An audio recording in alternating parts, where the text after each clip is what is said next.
Hello friends, welcome to my channel. இன்றைக்கி நம்ம பார்க்க போகிறது ஒரு சூப்பரான ஒரு வீடியோ தாங்க. ஃபிஷ் ஃப்ரைக்கு பார்த்திங்கன்னா நம்ம வீட்டிலையே எப்படி மசாலா ப்ரிப்பேர் பண்ணலாம், கடைகளில் வாங்குகிற மசாலா இல்லாமல் ஹோம்மேட் நம்ம வீட்டில் ப்ரிப்பேர் பண்ணுற மசாலா எப்படி பண்ணுறதுங்கிறத நம்ம பார்க்க போகிறோங்க.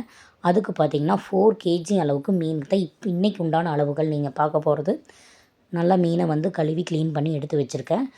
இதில் பார்த்திங்கன்னா இஞ்சி பூண்டு நம்ம ஃபஸ்ட்டு பேஸ்ட் பண்ணி எடுத்துக்கலாங்க. இஞ்சி பூண்டு ரெண்டுமே பார்த்திங்கன்னா ஒரு 60 கிராம் அளவுக்கு எடுத்திருக்கேன். டோட்டலாக ரெண்டும் சேர்ந்து ஒரு 150 கிராம் பேஸ்ட்டு வருங்க. அந்த அளவுக்கு நான் அளவுகள் எடுத்திருக்கேன். இது பார்த்திங்கன்னா 4 kg மீனுக்கு முதல்ல பார்த்திங்கன்னா மிக்ஸி ஜாரில் போட்டு அதை பேஸ்ட் பண்ணி எடுத்துக்கலாம். இப்போ இஞ்சி பூண்டு பேஸ்ட் நமக்கு ரெடி ஆயிடுச்சு.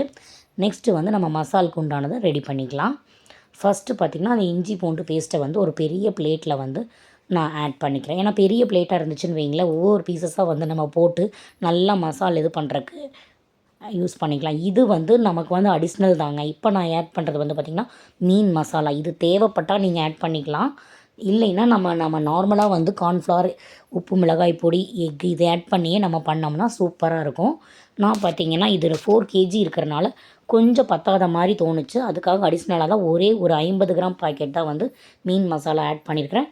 அப்புறம் மிளகாய் பொடி 2 முட்டை நான் ஆட் பண்ணியிருக்கேன். பாருங்கள், இப்போ வரமிளகாய் பொடி ஆட் பண்ணுறேன். உப்பு நம்ம தேவைக்கு ஏற்ப, ஏன்னா அந்த மசால் பொடியில் பார்த்திங்கன்னா மீன் மசாலாவில் உப்பு இருக்குங்க. அதுக்கு தகுந்த மாதிரி நம்ம உப்பு ஆட் பண்ணிக்கலாம். மிளகாய் பொடி பார்த்திங்கன்னா ஒரு 2-2.5 ஸ்பூன் அளவுக்கு நான் ஆட் பண்ணியிருக்கேன். 4 kg இல்லைங்க, அதுக்கு உண்டான அளவுகள் கொஞ்சம் அதிகமாக தேவைப்படும். லைட்டாக லெமன் புழிஞ்சு விட்டுருக்கேன். அப்புறம் கொஞ்சம் தண்ணி தெளித்து நம்ம அந்த மசாலா ப்ரிப்பேர் பண்ணிக்கலாம். இதில் பார்த்திங்கன்னா கார்ன்ஃப்ளவர் மட்டும் ஆட் பண்ணலாம். வேறு எந்த சில்லிக்கு நம்ம ஆட் பண்ணுற பவுடர்ஸ் எதுவுமே வேண்டாங்க. கண்டிப்பாக நான் ஃபுட் கலரும் ஆட் பண்ணவே இல்லை. இது காஷ்மீரி மிளகாய் தூளுங்கிறனால நல்லா கலர்ஃபுல்லாக நமக்கு கிடச்சிச்சு. இப்போ பாருங்கள், ஒரு பீசஸ் தான் எடுத்து நல்லா நம்ம மேக்னைஸ் பண்ணி எடுத்து வச்சு ஃப்ரிட்ஜில் 1 hour 1.5 hour நல்லா ஸ்டோர் பண்ணி எடுத்து வச்சு ஃப்ரை போட்டோம்னா சூப்பராக இருக்கும். நல்லா ஃபுல்லாக மேக்னைஸ் பண்ணி நல்லா பரட்டி எடுத்து வைக்க போகிறேன். பாருங்கள், கலர் பாருங்கள் எவ்வளோ கலராக இருக்குதுன்னு. இது நம்ம நல்ல கலர் வேணும் அப்படின்னா ஃபுட் கலருக்கு பதிலாக நம்ம காஷ்மீரி மிளகாய் தூள் ஆட் பண்ணோன்னு வைங்களேன், நல்ல கலர் கிடைக்கும். செம்ம கலர் வந்திருக்கு பாருங்கள். நான் கலரே ஆட் பண்ணல, நீங்கள் பார்த்தீங்கள்ல, நான் கலரே போடலை. இந்த அளவுக்கு நமக்கு கலர் கிடச்சிருக்குன்னு பாருங்கள், சூப்பராக இருக்கும். இந்த மாதிரி நம்ம மசால் மேக்னைஸ் பண்ணும்போதே பார்த்திங்கன்னா இந்த பச்சை மசாலையே நம்ம டேஸ்ட் பண்ணி பார்த்துக்கலாம். உப்பு காரம் கரெக்டாக இருக்கா அப்படிங்கிறது இந்த டைம்லேயே நம்ம டேஸ்ட் பண்ணி பார்த்துக்கலாம்.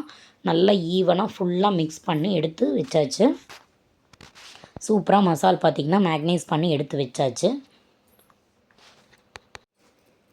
இப்போ இதில் பார்த்திங்கன்னா கார்ன்ஃப்ளவர் வேணும்னாலும் நம்ம ஆட் பண்ணிக்கலாம், அடிஷ்னல் தான். நான் இன்றைக்கி பார்த்திங்கன்னா கார்ன்ஃப்ளவர் ஆட் பண்ணாமல் தான் பண்ணியிருக்கேன். அது ஆட் பண்ணி பண்ணாலும் சூப்பராக இருக்கும். அரிசி மாவு கூட சில பேர் ஆட் பண்ணுவாங்க. நான் பார்த்திங்கன்னா காலிஃப்ளவர் சில்லி இந்த மாதிரி போடும்போது தான் அரிசி மாவு ஆட் பண்ணுவோம். இதுக்கு ஃபிஷ்ஷுக்கு அதெல்லாம் நான் ஆட் பண்ணல. இப்போ பார்த்திங்கன்னா ஒரு பெரிய கடாய் வச்சு தேங்காய் எண்ணெய் தான் ஆட் பண்ணியிருக்கேன். தேங்காய் எண்ணெயில் நம்ம ரோஸ்ட் போட்டோம்னா நல்ல மணமாக கமகமன்னு செம்மையாக இருக்குங்க. நம்ம நார்மல் கடலை எண்ணெய் ஆட் பண்ணுறதை விட தேங்காய் எண்ணெய் ஆட் பண்ணி நம்ம ரோஸ்ட் போடும்போது நல்லாயிருக்கும், சூப்பராக இருக்கும்.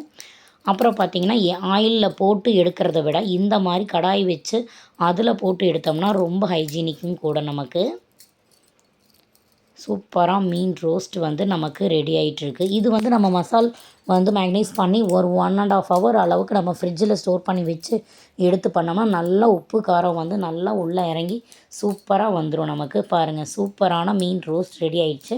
மூடி போட்டு மூடி வச்சு ஒரு 2 minutes பாயில் பண்ணி எடுத்துட்டோம்னா செம்மையாக இருக்கும். அவ்வளோதான்.